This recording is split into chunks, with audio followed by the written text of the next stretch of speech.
Hello viewers, welcome to Zeegoals. Today my topic is working with menu and dialog box.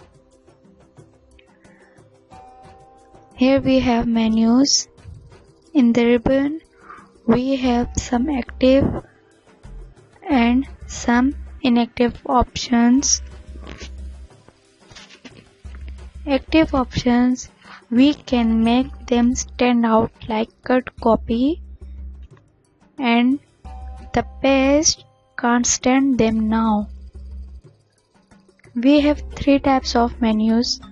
One is direct. When we click on it, the work is performed like cut, copy and paste.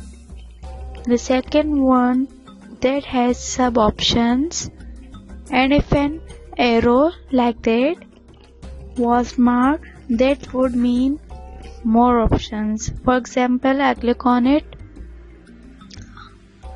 I will have more options. The third one is it's dotted. When we click on it, that means a dialog box will open.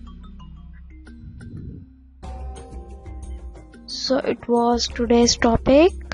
If you wanna learn, so keep watching my videos. Thank you.